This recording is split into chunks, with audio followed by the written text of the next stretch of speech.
This is my first video update from Athens, Greece on this Tuesday morning. Let's talk about some news. And let's start things off with, how about a quick update on Silicon Valley Bank and the bailout, which we shouldn't call a bailout, that the Biden White House did yesterday. Very, very quick. They acted very quickly. Over a weekend, even on a Sunday, they made sure to bail out their tech entrepreneur, venture capitalist, Democrat voting friends in Silicon Valley. In Silicon Valley, that had their deposits at SVB.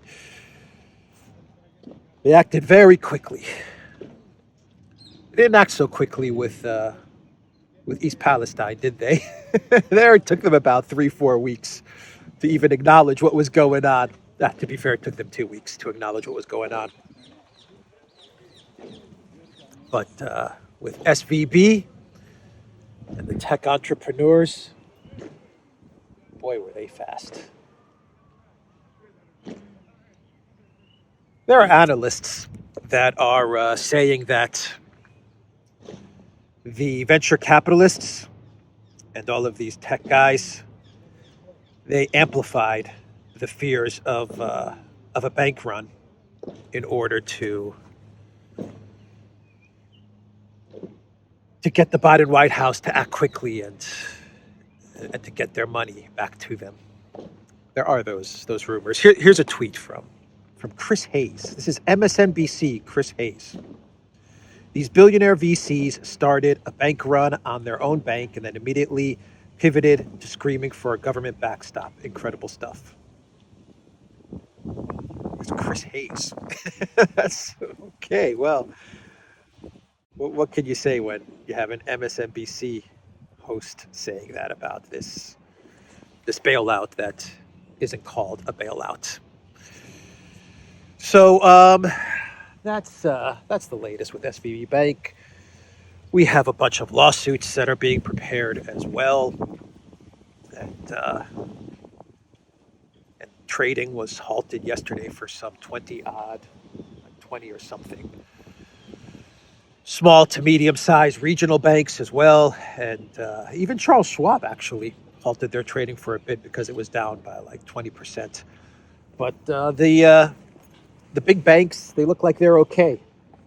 The Bank of America, the JP Morgans, and these guys, and the banks that look like they're in trouble are the small to medium regional sized banks, and the banks that are heavy in crypto. So the VCs, they got their money by screaming bank run. They got the Biden White House to act very quickly to get them their money. And the politicians, the DC politicians and the Biden White House, well, they're going to implement all kinds of regulations, control, centralization of the banking sector. So they kind of got what they wanted as well. And of course, all of this is going to take us one step closer to central bank digital currencies. Just have a handful of big banks, put more control into the government, centralize everything, and you take us one step closer to CBDCs, which is coming. Every country in the world is going to implement CBDCs. It feels like we just took one step closer to CBDCs in the US. The digital dollar, that's what they're going to call it.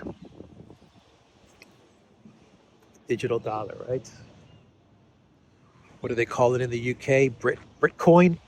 That's what they're going to market their CBDC as. Anyway, let's now talk about, how about Xi Jinping's trip to Russia, which is confirmed for for next week. And obviously, this is a big deal. The first trip that the Chinese president is going to take after he was elected for a third term is to Moscow to visit his friend, and you could call them allies, though it's unofficial, Russian President Vladimir Putin. And this is obviously symbolic in a way. I mean, it is China making a statement saying that the first country on our list to visit is Russia, so they're the most important country for us. That's the most important partnership. So it does have a symbolic flavor to it, but the trip from China to Moscow, being the first trip, is kind of a message to the United States as well, isn't it? The first country that we are going to see is the first leader is not going to be Joe Bidenopoulos, Greece's favorite son. It is going to be Vladimir Putin in Moscow. So there's definitely a bit of a slap to the U.S. with this trip to Russia. But more importantly, what this trip is really about is China and Russia coordinating their efforts going forward to deal with the Biden White House, with the neocons, sanctions, economic war, the war in Ukraine, the possible war in Taiwan, BRICS, a new reserve currency, all of these things. So that's the real purpose of the meeting is to coordinate, to get everything in order, short, medium, and long term. And this is important stuff because this could be handled from China and Russia remotely via telephone and video and everything else. But the fact that Xi Jinping is going to go to Moscow in person means that they're going to talk about some very, very serious stuff that they don't want anyone getting a wind of. That's why you go in person, to make sure that what you're going to talk about and what you're going to coordinate is kept very much between the person that you're meeting with, Putin and Xi Jinping. The interesting part about Xi Jinping's trip to Moscow is that the Wall Street Journal is reporting that the Biden White House has somehow convinced or is trying to push the Chinese leader to have a video call with Elensky. Obviously, Xi Jinping is not going to travel to Kiev to bow down at the feet of Zelensky in Kiev, like all of the Western leaders have done, except for Orban and McCarthy and the House leader McCarthy.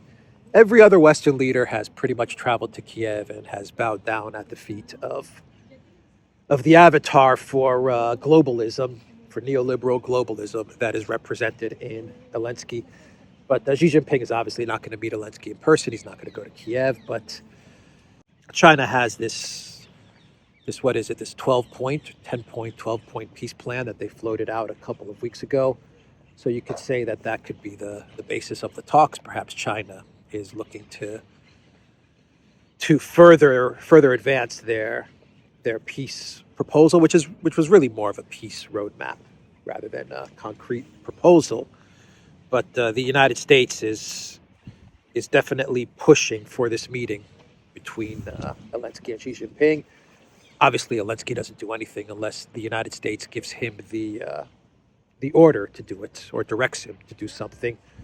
So, what is behind this? What is the U.S. angling for, and why is China accepting this meeting? Because the Chinese official must know, Chinese officials, Xi Jinping, they must know that they're not really speaking to the decision maker when they speak with Zelensky. I mean, they know that whenever they present to Zelensky, even if it is some sort of a roadmap to peace or some sort of de-escalation, they understand that Zelensky's not really calling the shots. So why is China going ahead with this, according to the Wall Street Journal? And what is the U.S. angling for here? Possibly the U.S. is still holding on to some hope that it can somehow create a division between China and Russia. Perhaps they could still be hoping for that, so they're trying to get Xi Jinping to meet with Zelensky to try to create some sort of divide. But I don't know. I even think that even the incompetent guys and gals like Vicki Nuland in the State Department must understand that they're not going to move China away from Russia. But perhaps this is the U.S.'s way of getting some sort of media PR win, to get the headlines out that Xi Jinping has telephone Zoom call with Zelensky, further jeopardizing Russia's position, further isolating Russia. I could see a headline like that. Xi Jinping has constructive telephone call with Zelensky, further isolating Russia. I could definitely see that headline. So maybe there's some sort of media PR angle to this as well. Other than that, I'm trying to think of what other reasons are there for the U.S. to push for this meeting between Xi Jinping and Zelensky. Let me know in the comments down below why you believe the U.S. wants this meeting between Xi Jinping and Zelensky. Perhaps they're going to use this meeting between Xi Jinping and Zelensky to then go to other countries that are kind of sitting on the fence, that are neutral, to try and prove the point that even China is starting to move away from Russia. So I don't know. So Mr. Erdogan, you should also move away from Russia. You see, China's meeting with Zelensky. This is proof that the war is not going well for Russia. This is proof that China's looking to move away from Russia or exploring their options. So maybe you should also consider your neutral stance. Maybe they're going to use it that way. But after Xi Jinping goes to visit Moscow first in person, that type of narrative doesn't make much sense. I don't think other leaders in other countries are going to buy that, especially the fact that Xi Jinping met with Putin in person. So you could always make the case, and this is a stretch. This is a big stretch. You could always make the case that the Biden White House is looking for some sort of off-ramp to Ukraine, but that's a huge stretch.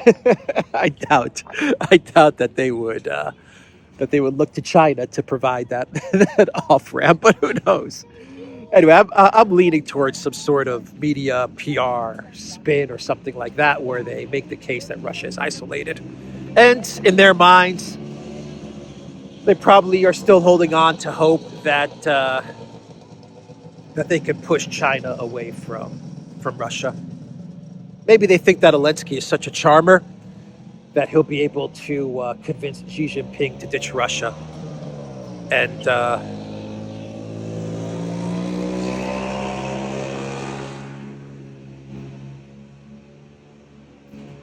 those little three-wheel cars are very loud.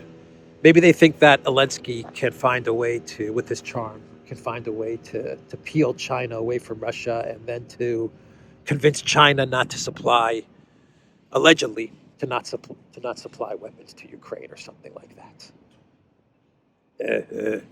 Xi Jinping, thank you very much for the meeting with me. Thank you very, very much. Listen, you should you should side with us, and you should ditch Vladimir Putin. He's bad man. I'm good man. Come with us, China. Fight for freedom, democracy, and human rights. This is what we are fighting for. And by the way, before we hang up this video call, President Xi Jinping, do you have a couple of billion euros or dollars or something to give me? I want to buy a couple of homes in New York.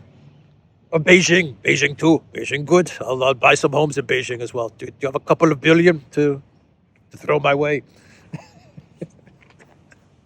So that would be what Zelensky would tell Xi Jinping. He would use his Zelensky charm, right?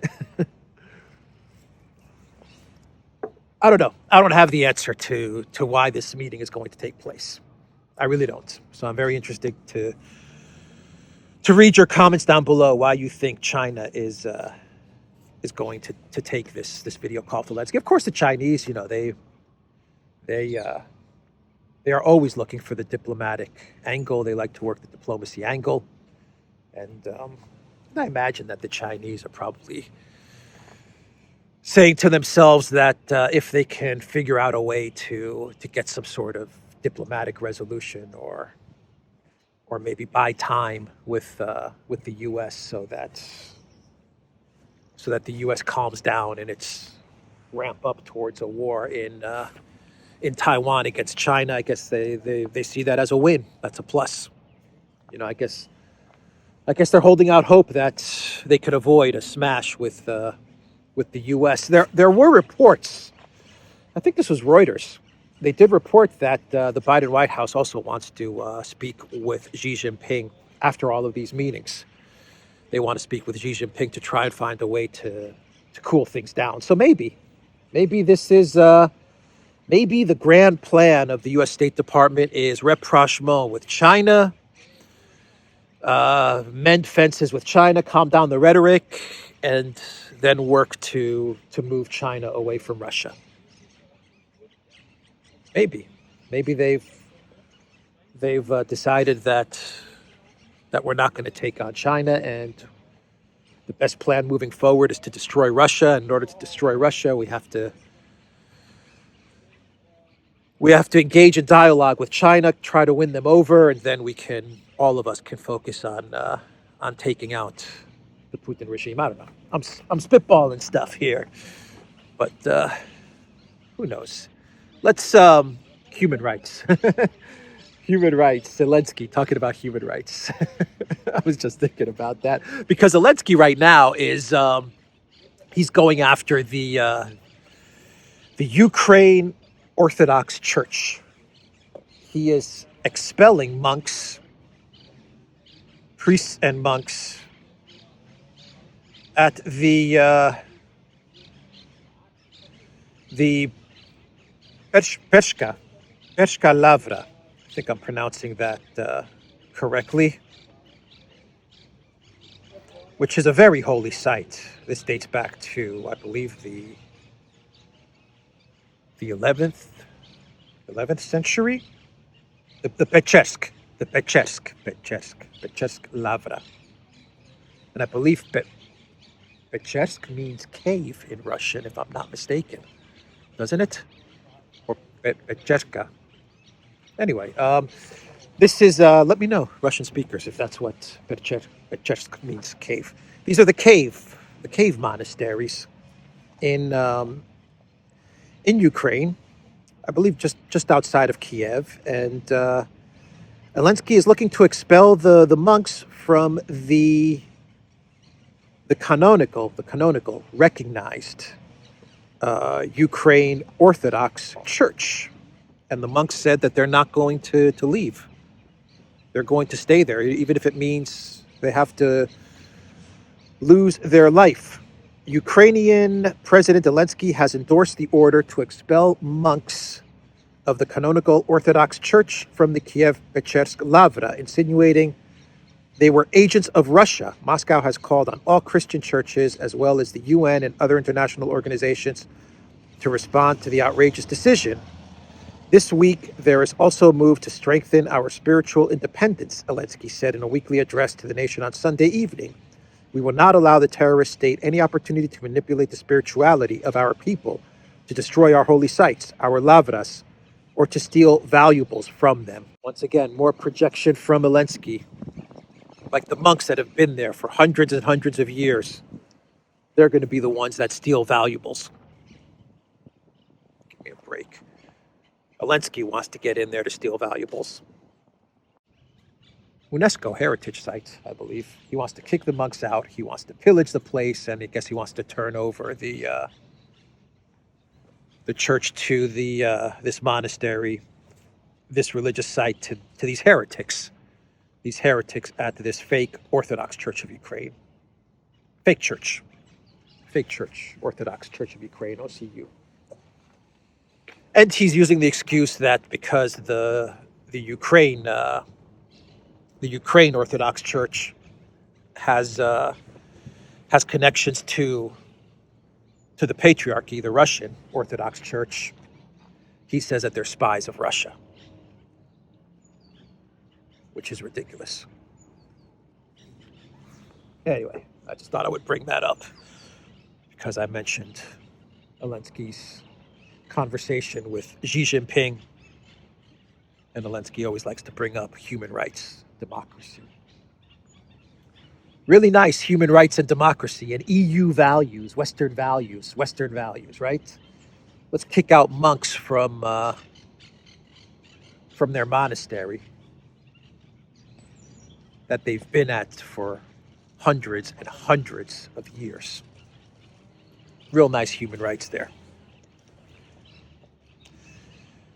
Let's now talk about this article from the Washington Post.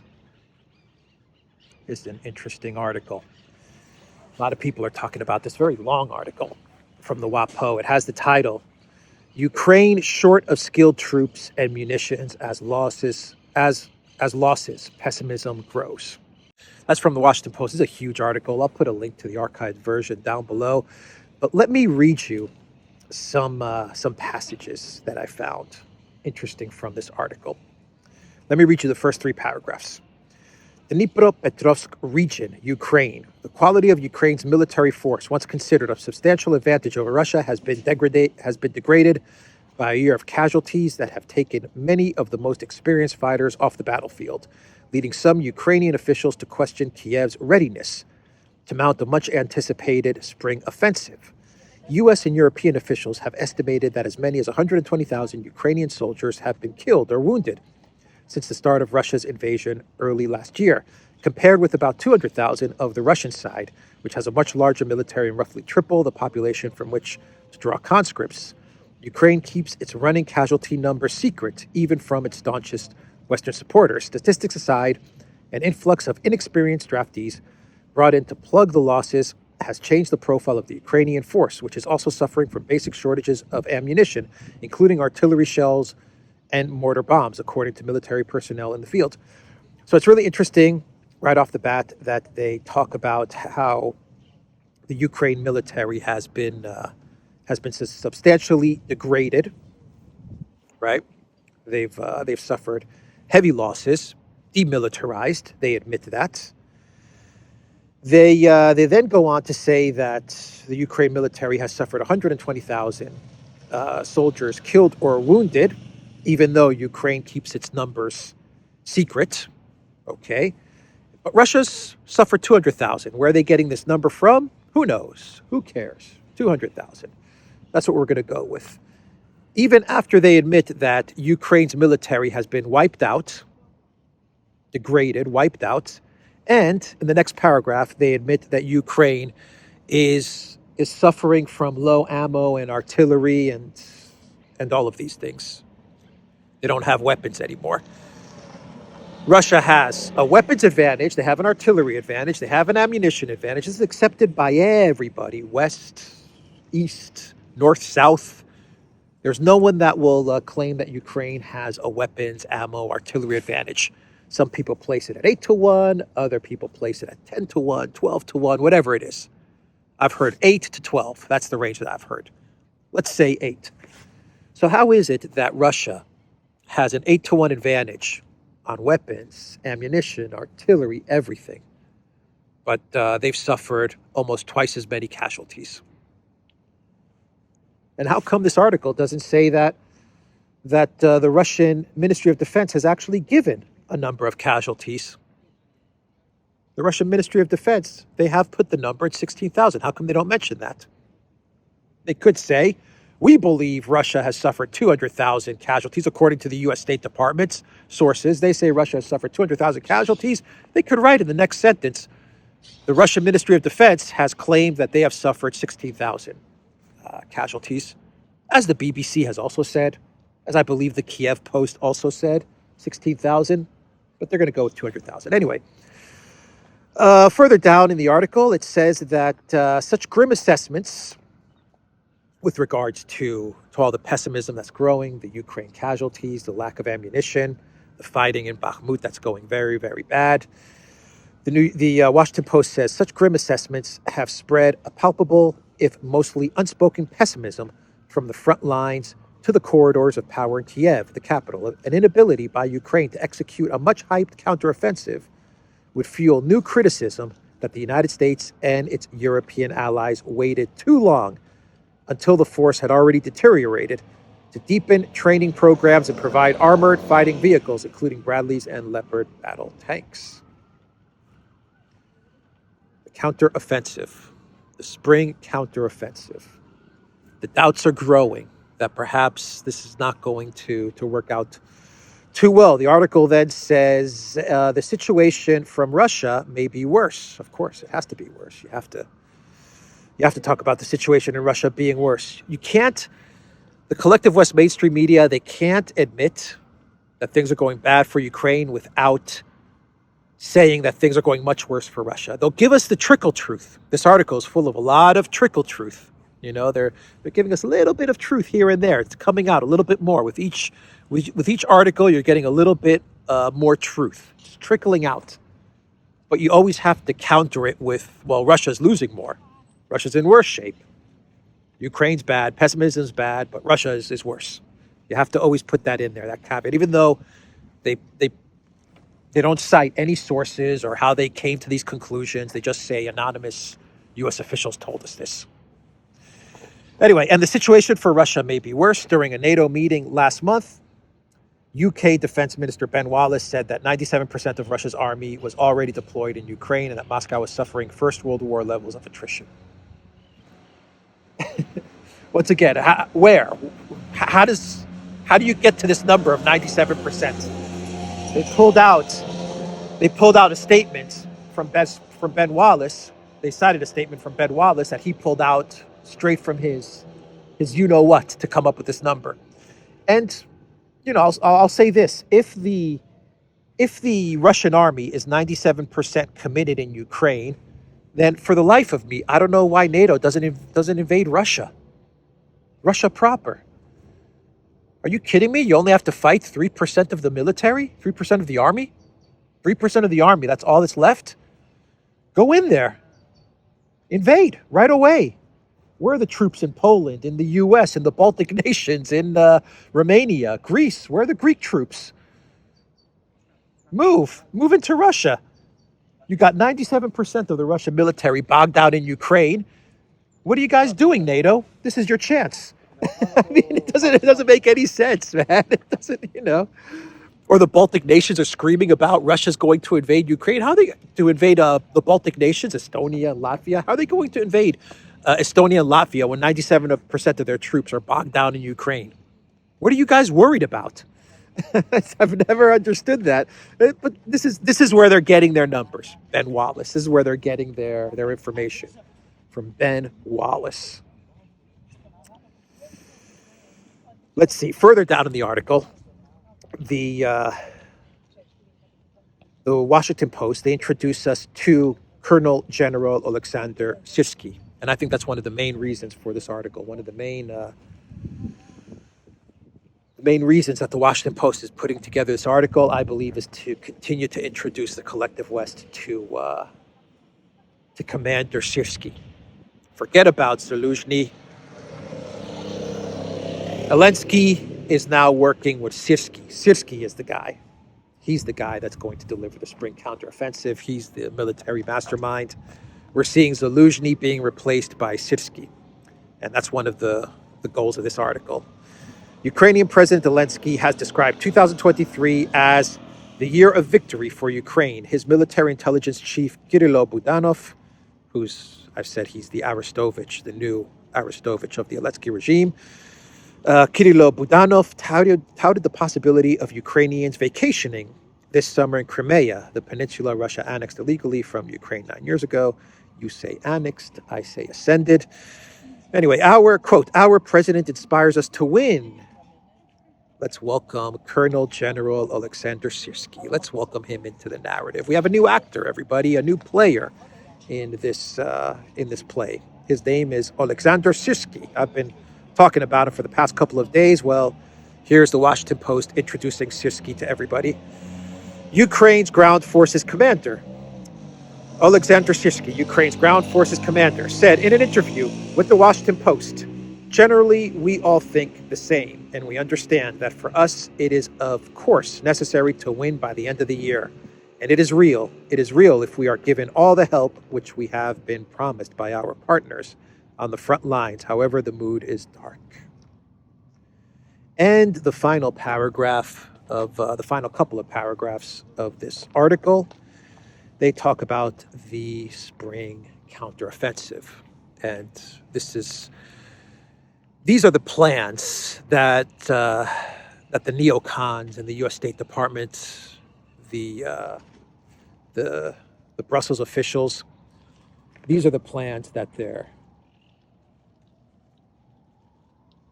putting together for Ukraine's path to victory. Britain is also training Ukrainian recruits, including about 10,000 last year with another 20,000 expected this year. The European Union has said it will train 30,000 Ukrainians in 2023.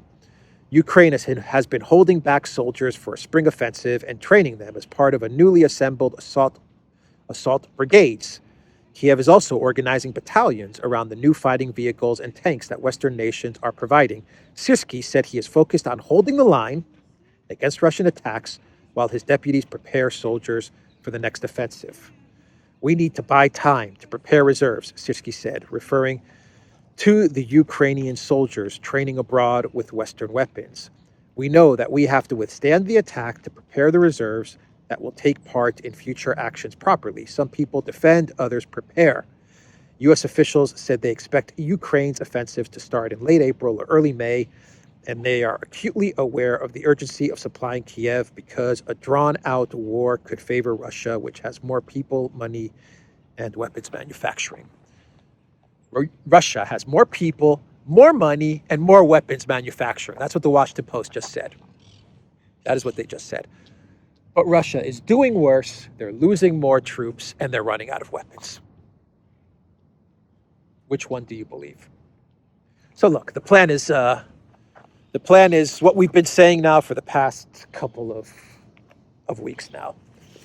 This is what they want us all to believe. Maybe this really is the plan. Hold on to Bakhmut, hold on to Avdiivka, hold the line in Donbass as troops are being trained in the UK and in Europe, and the weapons are delivered and allocated, and come May, April, May, June, whenever, come this time in spring, early summer, that's when the offensive is going to take place, and it is going to cut the land bridge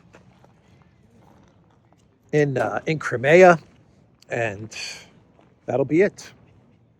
That will be the knockout blow to the Russian military and to Russian President Vladimir Putin, and game over. That's the plan. And they're saying it right here again. They're repeating the plan. They get Syrsky to talk about the plan as well. And everything that's happening in Donbass is actually a victory for Ukraine, because they're holding the line and they're buying time. They're buying time. That's That's what the Washington Post said in their article. The Washington Post also said that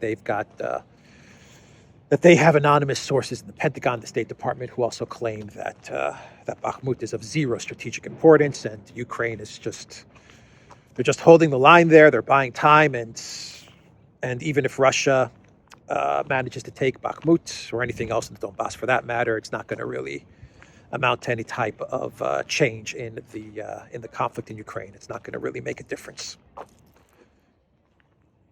It's like 5 or 6D chess being played by Biden, by the Biden White House and Lloyd Austin and all of these guys, right? And Victoria Nuland. They're actually getting Russia to believe that it's winning in the Donbass, while they're preparing all of the troops so that they can come out in May and defeat the Russian military, which is focused on Donbass and occupied in Donbass, and that's going to be the end of the Russian forces come springtime. It's like some 5 or 6D chess move. Anyway, that's the Washington Post article. A lot of people are talking about this article. I'll put a link for it down below, an archived link. It's a long read, but it's interesting because you do get some trickle truth. Anyway, let's do some clown worlds. So remember the story about Jungle Joseph Morel and the street that was named after him in his hometown in Spain?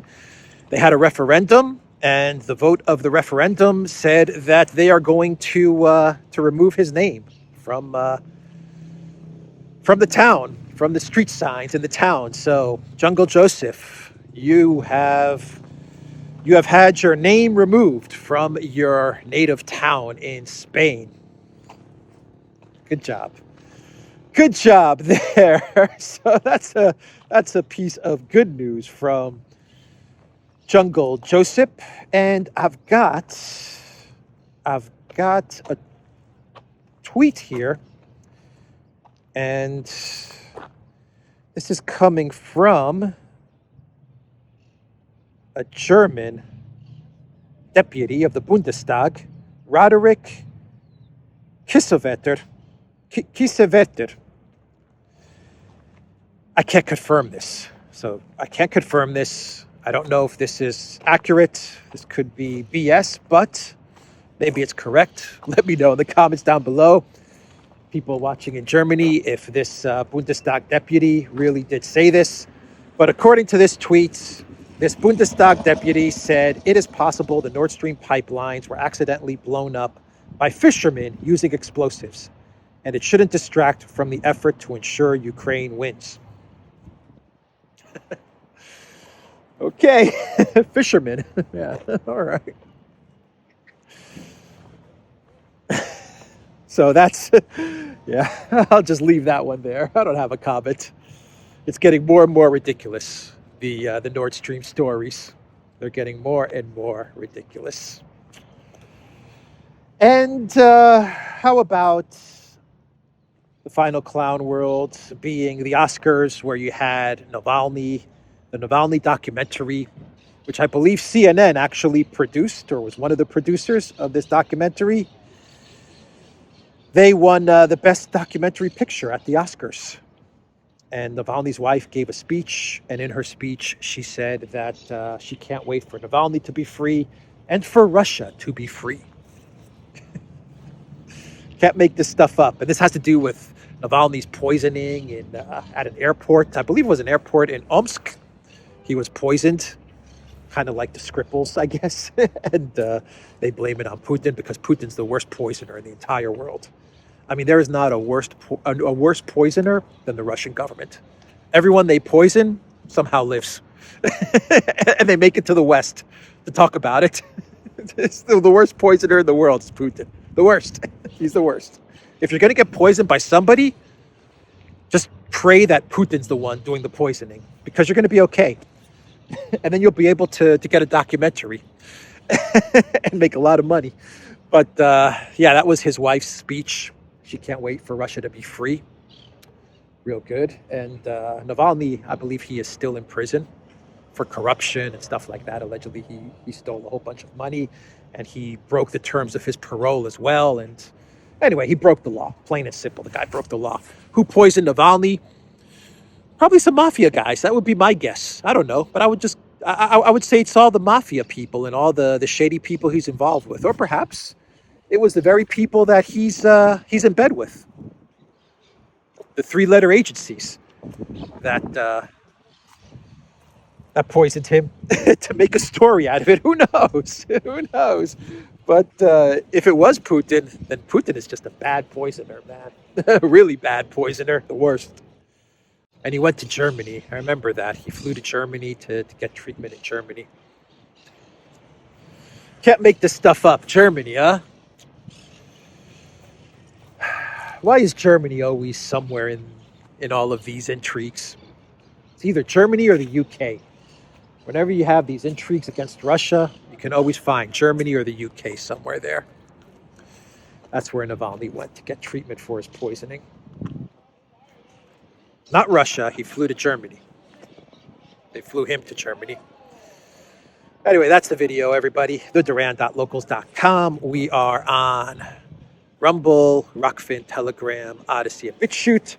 Duran shop, 10% off. Use the code. Good day. Take care.